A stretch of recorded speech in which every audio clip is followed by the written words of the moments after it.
America உலகிலேயே இராணுவம், தொழில்நுட்பம், பொருளாதார ரீதியாக வல்லரசாக திகழும் நாடு. அமெரிக்கா பல குடியேற்ற வரலாறுகளை கொண்ட நாடு. ஆதலால் இந்த நாட்டிற்கென தனி கலாச்சாரத்தினை காண முடியாது. ஒவ்வொரு மாகாணமும் ஒவ்வொரு கலாச்சார பாங்கோடு காணப்படும். வரலாற்றின் ஒவ்வொரு பக்கத்திலும் இவர்களின் பங்கீடு இல்லாத பக்கங்களே இருக்காது. அந்த காலத்தில் இருந்தே பஞ்சாயத்து அரசியல் செய்வதில் மிகுந்த பெயர் பெற்ற நாடு. உலகை ஆட்டி படைக்கும் எந்த ஒரு நிகழ்வாக இருந்தாலும் அது அமெரிக்கா அரசு மேடைகளில் இருந்துதான் வெளிவரும். அந்த அளவிற்கு உலகை தனது கட்டுக்குள் வைக்க துடிக்கும் நாடு. ஆனால் அது உண்மையும் கூட. உலகின் ஒவ்வொரு நகர்விலும் இந்த நாடு சொல்லும் கருத்தும் அதன் தாக்கமும் நிச்சயமாக இருந்தே தீரும். இதற்கு எழுதப்படாத விதி ஏதும் உள்ளதா? ஏன் இந்த அமெரிக்காவிற்கு மட்டும் இத்தனை விமர்சனங்கள்? அமெரிக்காவில் ஒரு நிகழ்வு என்றால் உலகின் அத்தனை கண்களும் அமெரிக்காவின் மீது செல்கிறது. அப்படித்தான் இந்த அமெரிக்க அதிபர் தேர்தலையும் பார்க்க முடிகிறது. உலக நாடுகள் ஒட்டுமொத்தமாக ஒரு நாட்டின் அதிபரின் தேர்விற்காக காத்து கொண்டிருக்கின்றன. இந்திய ஊடகங்கள் ஆரம்பித்து உலகின் அனைத்து ஊடகங்களும் இந்த அதிபர் தேர்தலினை உற்று நோக்கி கொண்டுள்ளன. அமெரிக்காவின் எதிர்காலத்தை மட்டுமல்லாமல் உலகம் அடுத்த 4 ஆண்டுகளுக்கு எந்த பாதையை நோக்கி செல்லும் என்பதை தீர்மானிக்கக்கூடிய அளவிற்கு இந்த தேர்தல் பார்க்கப்படுகிறது. உலகின் சக்தி வாய்ந்த நபர் யார் என்றுதான் அமெரிக்க ஊடகங்கள் இந்த செய்தியினை வெளியிடுகிறது. அமெரிக்க மக்களும் அதே மனோபாவத்தில்தான் வாக்களித்தனர். அதற்கு காரணம், அந்நாட்டில் அதிபராக இருப்பவர் அந்நாட்டு நாடாளுமன்றத்துக்கோ அமைச்சரவைக்கோ கட்டுப்பட்டவர் அல்ல. எந்த விஷயத்திலும் தன்னிச்சையாக முடிவெடுக்கும் அதிகாரம் அவருக்கு உண்டு. அவரை பதவியிலிருந்து நீக்குவதும் எளிதல்ல. தேச துரோகம், கொள்ளை உள்ளிட்ட மோசமான குற்றங்களுக்காக வேண்டுமானால் அவர் மீது நாடாளுமன்றம் விசாரணை நடத்தி பதவி நீக்க முடியும். வேறு தண்டனை எதுவும் வழங்கிவிட முடியாது. தனது ஒரு கையெழுத்தால் ஒரு நாட்டின் தலைவிதியையே மாற்றும் வலிமை அவருக்கு உண்டு. உலக வரைபடத்தில் இஸ்ரேல் என்ற புதிய நாடு உருவானதிலும், ஜப்பான் முதல் ஈராக் வரை பல நாடுகள் பேரழிவை சந்தித்ததிலும் அன்றைய அமெரிக்க அதிபரின் பங்கே அதிகமானது. இதனால்தான் இந்த தேர்தலும் இந்த அதிகாரமும் உற்று நோக்கப்படுகிறது. இந்த தேர்தலின் பிரதான நாயகர்களாக டொனால்ட் ட்ரம்ப் மற்றும் அவரை எதிர்த்து போட்டியிடும் ஜனநாயக கட்சியின் வேட்பாளர் ஜோ பைடன். கடந்த 2016ஆம் ஆண்டு நடந்த அதிபர் தேர்தலில் டொனால்ட் ட்ரம்பிற்கும் ஹிலாரி கிளின்டனுக்கும் இடையே மிகப்பெரிய போட்டி நிலவியது. முன்பு எப்போதும் இல்லாத அளவுக்கு 2016ஆம் ஆண்டு அமெரிக்க அதிபர் தேர்தல் மிகவும் பரபரப்புக்கும் எதிர்பார்ப்புக்கும் உள்ளாகி இருந்தது. இரு முக்கிய வேட்பாளர்களுமே சர்ச்சையில் சிக்கியிருந்தனர் என்பதும் அதற்கு ஒரு முக்கிய காரணம். முன்பு அமெரிக்க அதிபர்களாக இருந்தவர்கள் தங்கள் பதவிக்காலத்தில்தான் பல்வேறு சர்ச்சைகளில் சிக்கியுள்ளனர். ஆனால் 2016ஆம் ஆண்டு அதிபர் பதவிக்கு போட்டியிட்ட வேட்பாளர்கள் இருவருமே குற்றச்சாட்டுகளுடனும் சர்ச்சைகளுடனும் தான் தேர்தலை சந்தித்தனர். குடியரசுக் கட்சி வேட்பாளர் டொனால்ட் ட்ரம்ப் மீது பல பெண்கள் அடுக்கடுக்காக பாலியல் சீண்டல் குற்றச்சாட்டுகளை கூறியிருந்தனர். ஜனநாயக கட்சி வேட்பாளர் ஹிலாரி கிளின்டன் முன்பு வெளியுறவு அமைச்சராக இருந்தபோது அலுவலக பயன்பாட்டுக்கு தனிப்பட்ட இமெயிலை பயன்படுத்திய சர்ச்சையை FBI விசாரிக்க தொடங்கியிருந்தது. அதிபராக ஹிலாரி தேர்வு செய்யப்பட்டால் அமெரிக்காவின் முதல் பெண் அதிபர் என்ற பெருமையை பெறுவார் என்று எதிர்பார்க்கப்பட்டது.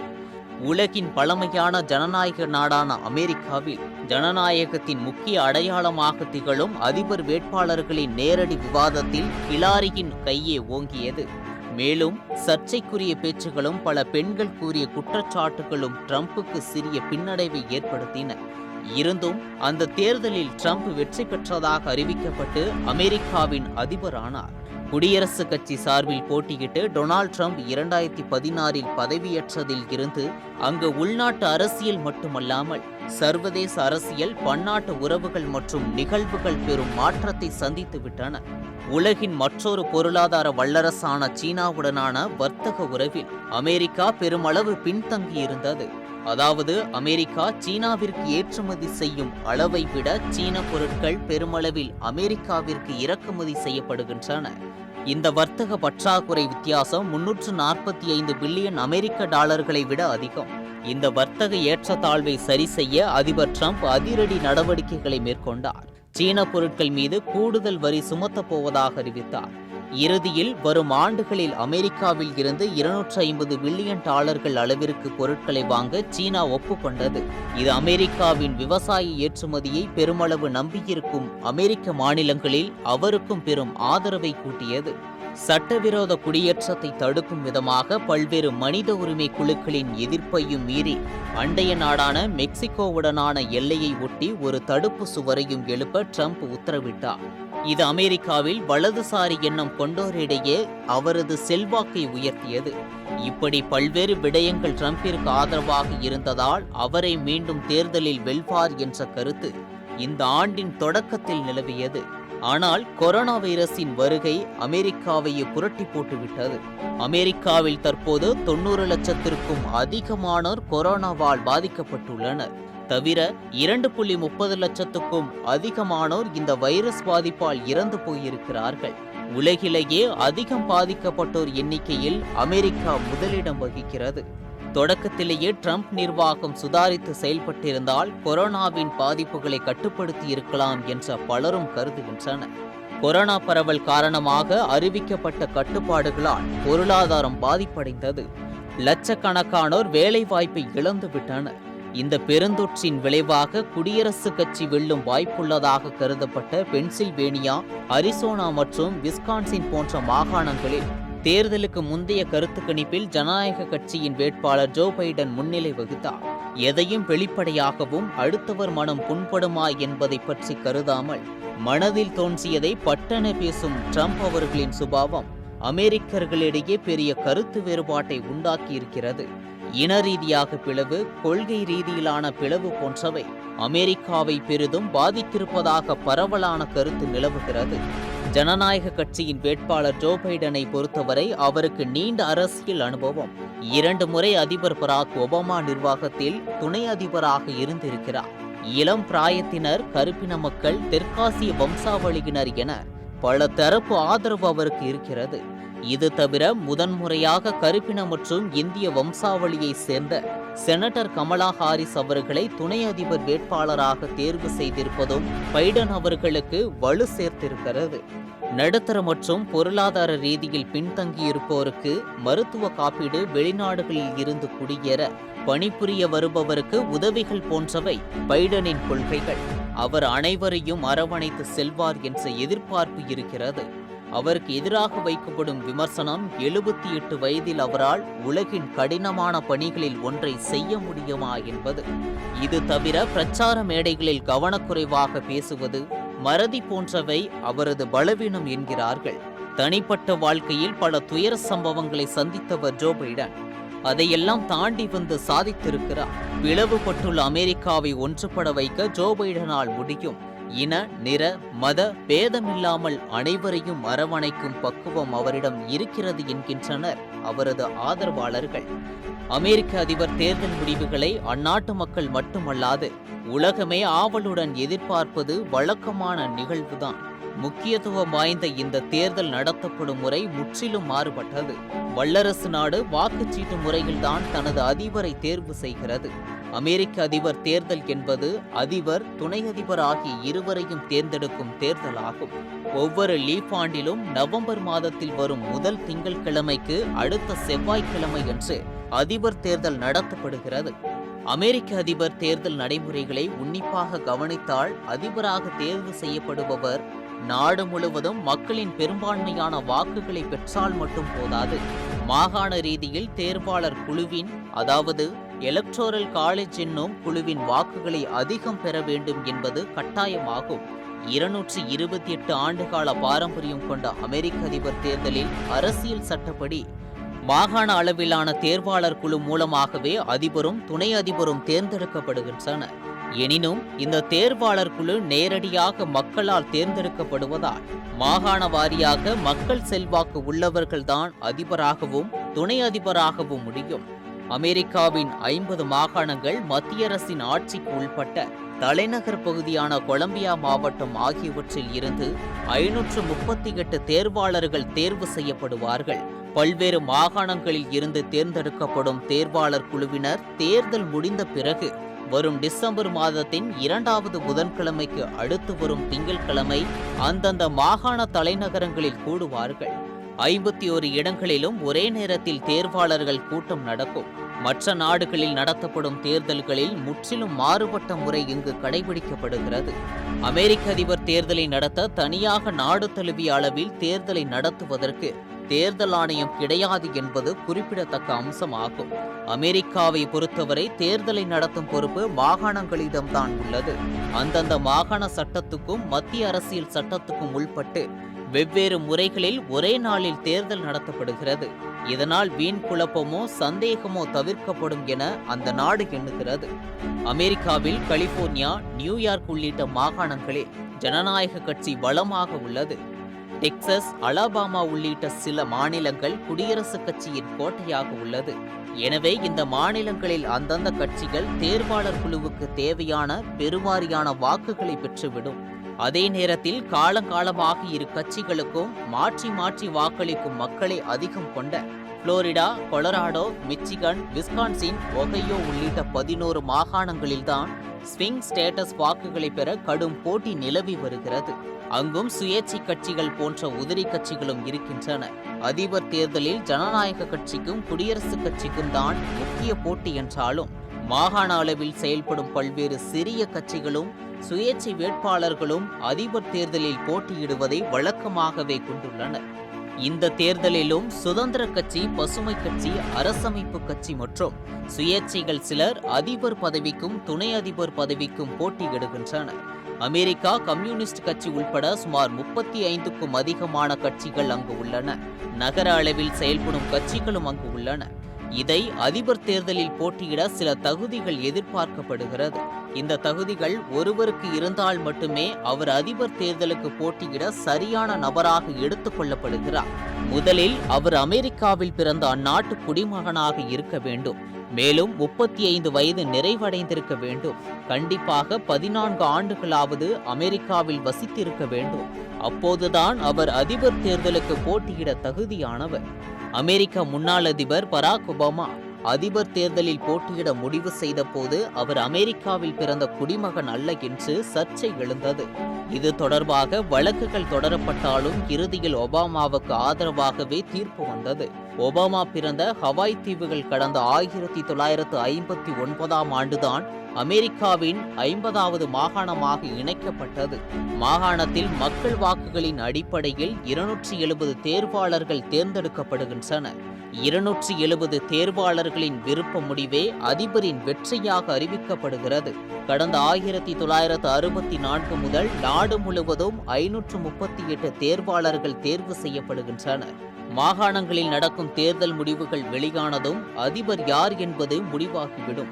ஏனெனில் எந்த வேட்பாளருக்கும் அதிக தேர்வாளர் உள்ளனர் என்பதும் அப்போதே தெரிந்துவிடும். மொத்தமுள்ள 538 தேர்வாளர் வாக்குகளில் ஒரு வேட்பாளர் குறைந்தபட்சம் 270 வாக்குகளை பெற்றால் அவர் வெற்றி பெற்றதாக அறிவிக்கப்படும். எந்த வேட்பாளரும் 270 வாக்குகளை பெறாவிட்டால் அதிபரை தேர்வு செய்யும் பொறுப்பை நாடாளுமன்ற பிரதிநிதிகள் அவை ஏற்கும். நடைமுறையில் இரு வேட்பாளருக்கு மேற்பட்டோர் தேர்தலில் போட்டியிட்டாலோ அல்லது இரு வேட்பாளரும் சரியாக 269 வாக்குகளை பெற்றாலோதான் இந்த நிலை ஏற்படும்.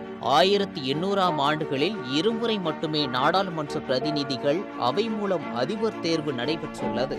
இந்த அமெரிக்க தேர்தல் பொறுத்தவரை வெகு ஆண்டு காலமாக மிக நீண்ட வரலாற்றினை கொண்டிருக்கிறது. அதில் இன்றளவும் மறக்க முடியாத சில நிகழ்வுகள் உள்ளன. அதில் குறிப்பானது அமெரிக்க தேர்தலின் கருப்பு புள்ளியாக சுட்டிக்காட்டப்படும் ஒரு அதிபரின் திடீர் ராஜினாமா. அமெரிக்காவில் இப்போது நடைபெறுவது 59வது அதிபர் தேர்தலாகும். 228 ஆண்டுகால அமெரிக்க ஜனநாயகத்தில் இதுவரை ஒரே ஒரு அதிபருக்கு மட்டுமே பதவியை ராஜினாமா செய்ய வேண்டிய நெருக்கடி ஏற்பட்டது.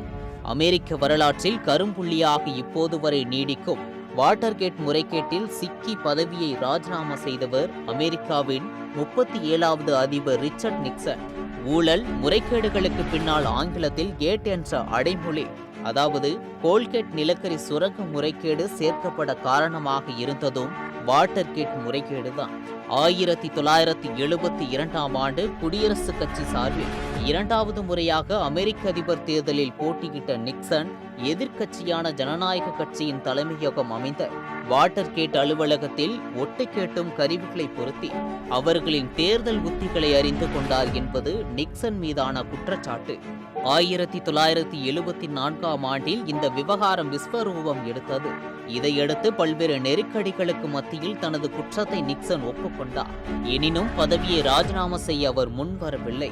எனினும் சொந்த கட்சியில் ஏற்பட்ட கடும் எதிர்ப்பை அடுத்து அவர் பதவி விலகினார். இந்த ஊழலை முதலில் வெளிக்கொண்டு வந்தது வாஷிங்டன் போஸ்ட் பத்திரிகை நிருபர்கள்தான் என்பது குறிப்பிடத்தக்கது. இந்த நிகழ்வு அமெரிக்காவின் வரலாற்றில் அவ்வளவு எளிதில் யாரும் மறந்துவிட முடியாத நிகழ்வு. இதன் பிறகு பெரிய சர்ச்சையில் சிக்கிய அமெரிக்க அதிபர் பில் கிளின்டன் ஆவார். மோனிகா லெவின்ஸ்கி பாலியல் விவகாரத்தில் சிக்கிய கிளின்டன் மீது பதவி நீக்க தீர்மானத்தை எதிர்க்கட்சிகள் கொண்டு வந்தாலும் அதற்கு அமெரிக்க நாடாளுமன்றத்தில் பெரும்பான்மை கிடைக்கவில்லை. இந்த நீண்ட வரலாற்றில் ஒரு நடிகர் அதிபரான கதையும் நடந்திருக்கிறது. அமெரிக்க அதிபர் தேர்தலில் அதிக வாக்குகள் வித்தியாசத்தில், அதாவது 525 தேர்வாளர் குழு வாக்குகள் என மிகப்பெரிய வெற்றியை பெற்றவர் மிக அதிக வயதில், அதாவது 69வது வயதில் அதிபரானார் என்ற பெருமைக்குரியவர் ரொனால்ட் ரீகன். ஏழை குடும்பத்தில் பிறந்த ரீகன் தொலைக்காட்சி நடிகராக வாழ்க்கையை தொடங்கி பின்னர் ஹாலிவுட் நடிகராக முன்னேறினார்.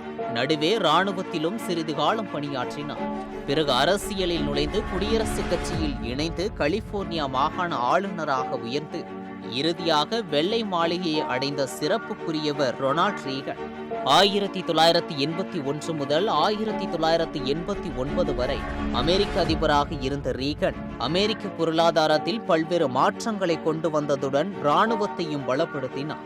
அமெரிக்காவில் ஒலிம்பிக் போட்டியை நடத்திய முதல் அதிபர் என்ற பெருமையையும் ரீகனையே சாரும். தன்னுடைய ஆட்சி காலத்தில் போற்ற வேண்டிய அதிபர் என இன்றளவும் பேசப்படக்கூடிய அதிபராக பல்வேறு மாறுதல்களுக்கு காரணமாக இருந்தார். தேர்தல்களின் போதும் வாக்கு எண்ணிக்கையின் போதும் சர்ச்சைகள் எழுவது சகஜம். ஆனால் அது விதிகளுக்கு உட்பட்டு கடைசி நேரத்தில் மாறுதல்களை கொண்டு வரும்போது மிகப்பெரிய சர்ச்சையாக மாறிவிடுகிறது. நேரடியாக மக்களின் வாக்குகளை அதிகம் பெற்றாலும் தேர்வாளர் குழுவின் 270 வாக்குகள் கிடைக்காவிட்டால் அதிபராக முடியாது. இந்த விதி அமெரிக்க அதிபர் தேர்தலில் கடைபிடிக்கப்படுகிறது. இதற்கு கடந்த 2000ஆம் ஆண்டில் நடைபெற்ற அமெரிக்க அதிபர் தேர்தல் அண்மை காலத்தில் சிறந்த உதாரணமாக அமைந்தது. குடியரசுக் கட்சி வேட்பாளர் ஜார்ஜ் புஷ், ஜனநாயக கட்சி சார்பில் அல் கோர் ஆகியோர் களம் கண்ட 2000ஆம் ஆண்டு தேர்தலில் நாடு முழுவதும் பதிவான வாக்குகளில் 47% வாக்குகளை ஜார்ஜ் புஷ் பெற்றார். அதே நேரத்தில் அல் கோருக்கு 48% வாக்குகள் கிடைத்தன. எனினும் புளோரிடா மாகாண தேர்வாளர் குழு வாக்குகளை சர்ச்சைக்குரிய விதத்தில் புஷ்ஷிடம் அல் கோர் இழந்தார். இதன் மூலம் 271 தேர்வாளர் குழு வாக்குகளை பெற்று ஜார்ஜ் புஷ் அதிபரானார். இது அந்த சமயத்தில் மிகப்பெரிய விவாதத்துக்கு உள்ளானது. இந்த தேர்தல் முக்கியமாக இரு முக்கிய பொறுப்புகளை தேர்ந்தெடுக்க நடத்தப்படுகிறது. அதாவது அமெரிக்க அதிபர் மற்றும் துணை அதிபர். அப்படி இருக்க அமெரிக்க துணை அதிபர் யார் என்று பொது அறிவு புலிகளிடம் கேட்டால் கூட சில வினாடிகள் யோசித்துதான் பதிலளிக்க முடியும். ஏனெனில் அதிபருக்கு நேருக்கு எதிராக முக்கியத்துவம் இல்லாத பொறுப்பாகவே அமெரிக்க துணை அதிபர் பதவி உள்ளது. அதிபருக்கு உடல் நலக்குறைவு ஏற்பட்டால் அல்லது அவர் இறந்து போனாலோ தான் துணை அதிபர் முழு அதிகாரம் பெற்று அதிபர் ஆவார்.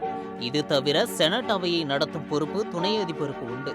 துணை அதிபராக இருப்பவர் காலையில் எழுந்தவுடன் அதிபர் நலமாக இருக்கிறாரா என்று கேட்டு தெரிந்து கொண்டு மீண்டும் தூங்க சென்று விடலாம் என்றும் நகைச்சுவையாக கூறப்படுவது உண்டு.